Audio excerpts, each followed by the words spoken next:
On this episode of Lapeef, Let's Talk.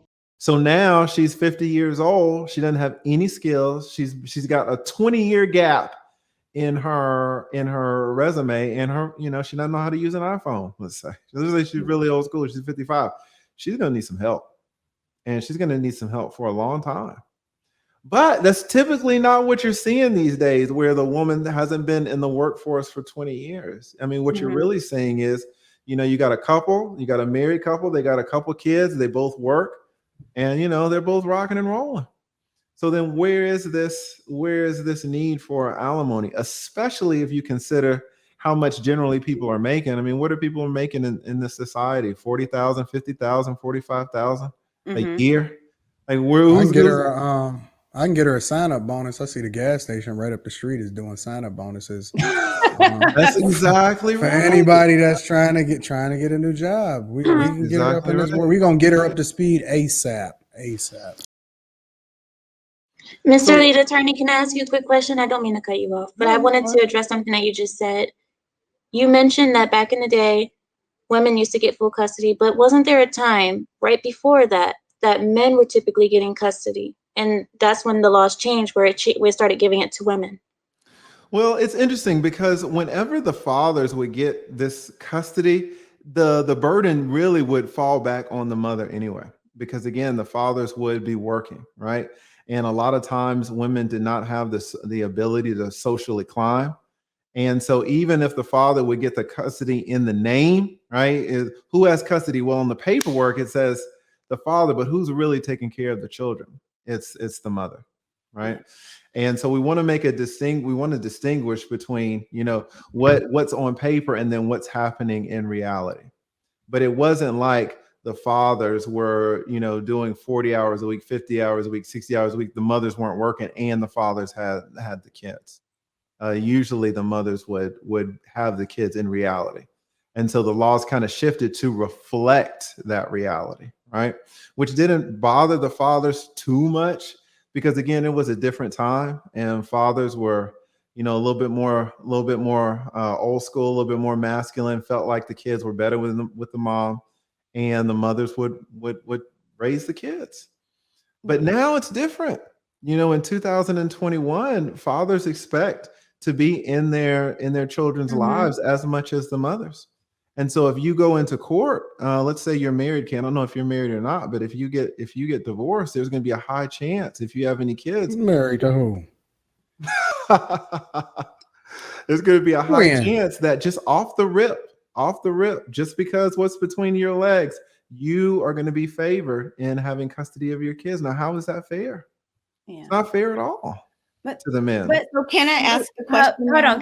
Can I ask a question first? I'm sorry. You've reached your question limit for the night. I reached my quota of questions. Well, I did see where the CDC a couple years ago said that Black men are the most prevalent in their child's lives than any other race here in the state. So I did see that, which is promising, because I am seeing fathers more in their child's life. So I think that's great. But my question is, I wanted your opinion on child support and alimony, because that was something that we were discussing earlier as well, too. So do you think it's a need for it, or it should be eradicated as far as alimony, especially for women that are divorcing or husbands divorcing their wives that were stay at home? And do you think child support should be eradicated? Yeah, I don't believe in child support at all in a normal case. Here's what I think should happen. And again, if you guys don't know me, I hope everybody's doing well. I'm a 20-year divorce attorney here in Atlanta, Georgia. So I've been doing this a long time. And what I have seen over the years is the injustice. There are multiple injustices in the child support system and the alimony system. But it really stems from the fact that custody is not fair, right? So what I would say in a normal case, instead of, if Kay gets divorced and, she's the mom, so she's going to get primary custody of the kids, I would change it. And I would say that there should be a default perspective that it's going to be 50-50. It's going to be 50-50 as the default. Now, is that going to work out in every case? No. There are going to be mothers who don't want their kids. So the fathers are going to have to step up. There are going to be fathers who don't want primary custody or to spend so much time with their kids. So the mother's going to have to step up. There are going to be fathers who are in the military and they're in Iraq. And so they can't spend 50% of the time with the kids. They're going to be pilots that don't want to leave their, 20-year career at Delta. So they can't get custody, or they can't do the shared 50-50 custody. When a mother or a father elects not to be in their children's life for 50% of the time, that's where child support should come in. Exactly. But this whole thing of automatic child support, because we don't have an automatic or a default 50-50 custody arrangement, to me is atrocious. It's actually enraging to think that a father, if you have a child, 50% of this child's chromosomes, 50% of this child's DNA, 50% of the child is the father. But then when it comes to custody, now he gets visitation with his own children. Right. And then from that visitation comes child support. Now, there are a lot of problems with the child support. There's also problems with alimony as well. Now, we can talk about the problems with child support. We could talk about the problems with alimony. A lot of times, alimony really is, or child support turns into alimony. For example, you had Halle Berry, and she has been fighting for 7 years to get her child support reduced. She finally got it reduced. I think they had one kid, a daughter, and she was paying $18,000 a month. Right. Now, we all know for a 7-year-old or a 12-year-old who doesn't have any special needs, a child does not need $18,000 every single month. What was that? That was really alimony.